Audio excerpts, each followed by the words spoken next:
Hey there, and welcome to this week's edition of The Wrap. What a week! There's a seeming civil war taking place in the police service following General Mkhwanazi's explosive claims. Casa Semenya has triumphed in her latest court battle, and Trump has slapped, everyone with tariffs again. We're also looking at why activists are worried the upcoming national dialogue won't amount to much more than talk. On the global front, Elon Musk wants to start his own political party, but it may remain just a Twitter dream. We're also checking on the devastation in Gaza, where there's a cautious hope for ceasefire. And in Texas, deadly floods have some saying Trump's government cuts may have made things much worse. Also, a correction. Last week we said that the British Barbarians rugby team was French. Apologies. So, let's dive into these stories and more in this week's wrap, brought to you by myself, Verashni Pillay, and the Explained Occursa team.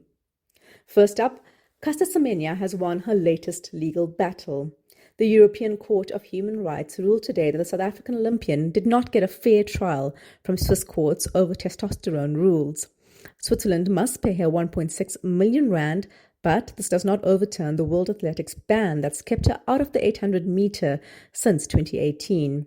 Semenya, classed as having differences in sexual development, welcomed the ruling but called for better protection of athletes, saying the fight will never be over. Mabuzas lost his urgent bid to block ex-wife Norma Ngoma's tell-all interview. Sorry, not sorry, Malusi. The episode, part of the Untied series on Showmax, dives into claims of infidelity, porn addiction, and misuse of public funds during their marriage. Gigaba said it could damage his already fragile reputation, but High Court Judge Julian Yende ruled yesterday the details were already in the public domain and the issue was not urgent. Ramaphosas' pet project, the upcoming national dialogue in August, is under fire. The DA has pulled out, dismissing it as an expensive talk shop, while critics across civil society slam the initiative for lacking grassroots input and tangible outcomes. Still, the ANC, SAPS, and former President Thabo Mbeki have come out swinging, with Mbeki calling the DA's move misplaced and against its own very direct interests. In sport, the Proteas beat Zimbabwe in the Test series in Bulawayo this week. They wrapped up the match in just 3 days, winning by an innings, meaning they only had to bat once, and 236 runs, sealing a 2-0 series victory. We love this for us. Man of the match, Vian Mulder, scored 367 runs and took 3 wickets. Next, a one-off T20 tournament against Zimbabwe and New Zealand in Harare next week. Former Deputy President David Mabuzas will be laid to rest on Saturday following a state funeral. Mabuzas passed away last Thursday at age 64 after a short illness. The former Mpumalanga Premier helped deliver crucial votes to Ramaphosas' camp back in 2017, the ANC's general elections held then. This helped to end a ruinous decade of state capture. But alas, he will largely be remembered for the massive corruption he was allegedly at the center of in Mpumalanga, where whistleblowers were regularly assassinated. In your international news, Trump once called Lesotho a country no one has heard of, and now his tariffs have pushed it to declare a state of disaster nationally. In effect until June 2027, the declaration is in response to sky-high youth unemployment and trade uncertainty. Though the 50% tariffs are paused, a 10% tax still applies, threatening 40,000 jobs if the AGOA deal is not renewed. The move enables emergency funds for job creation and economic recovery. More on the new tariffs later in the wrap. On Saturday, Elon Musk claimed he'd formed the America Party to challenge the US's two-party system. But there's little sign it exists beyond his ex-post. The party is not registered with the US equivalent of the IEC. While many Americans say they want a third option, experts warn that building a viable party is extremely costly and complex, raising doubts about whether Musk's latest move is serious or just another headline-grabbing distraction. Over 100 are dead following devastating floods in Texas last Friday. Experts say climate change exacerbated the damage, as did poor planning. And to no one's surprise, Trump and Musk's DOGE cuts to various government services may have contributed to the death toll, The Guardian reports. Scrutiny is also growing around Camp Mystic, where 27 girls and staff died after being cleared to camp on a known floodplain. A state investigation is pending. The destruction in Gaza continues, but a ceasefire is back on the table. Israeli Prime Minister Benjamin Netanyahu is in Washington for talks on a proposed Trump-backed 60-day truce, but critics say his plan to concentrate Palestinians in a humanitarian city in Rafah signals ongoing displacement, not peace. On Tuesday, Palestine's health ministry said over 57,000 Palestinians have been killed in Israel's genocidal war since October 2023. And finally, in your international news, Christian Horner was axed as Red Bull Racing boss this week.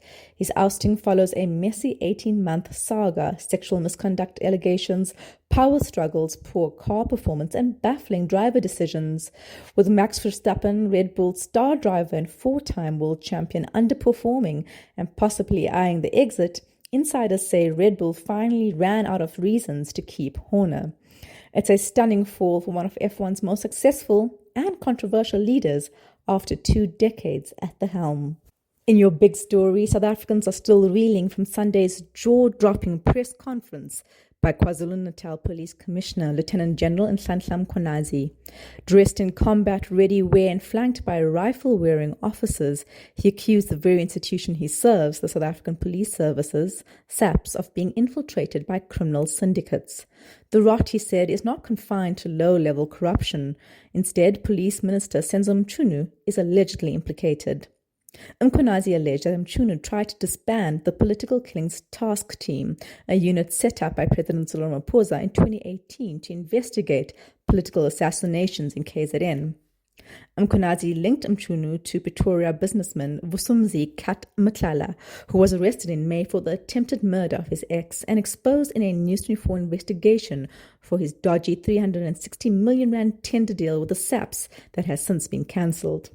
Mkhwanazi alleges the real reason Mchunu wanted to shut down the unit is because it was unmasking a syndicate operating within the state, with ties to politicians currently serving in parliament, according to him. Mchunu denies the claim, saying he does not know Mklala and refers to another implicated figure and fixer, Opa Brown Mkhotsi, as just a comrade. Mkhwanazi said he has laid criminal charges against Mchunu and others involved. The fallout has been massive. Parliament Speaker Thoko Didiza has tasked 3 committees to investigate, and the DA has filed its own charges against Mchunu for allegedly lying to Parliament about his relationship to Mkhotsi. Meanwhile, National Commissioner Fani Masimola largely came out in Mkhwanazi's corner. In a press briefing on Wednesday, he contradicted rumblings that Mkhwanazi had somehow put the wrong foot forward, saying he was aware that Mkhwanazi would be holding that briefing. He also reassured South Africans that the task team was still operational since he had not signed a letter to disband the team. But this has left many confused, questioning if he had indeed refused a directive from his boss, Mchunu. While the president is yet to act, calls are growing for him to fire Mchunu.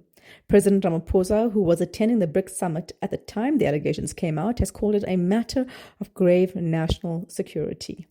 Mkhwanazi's bombshell has pulled back the curtain on how deep corruption runs in the criminal justice system. The public has rallied around him, with some even calling on him to take over as police minister or even start his own political party.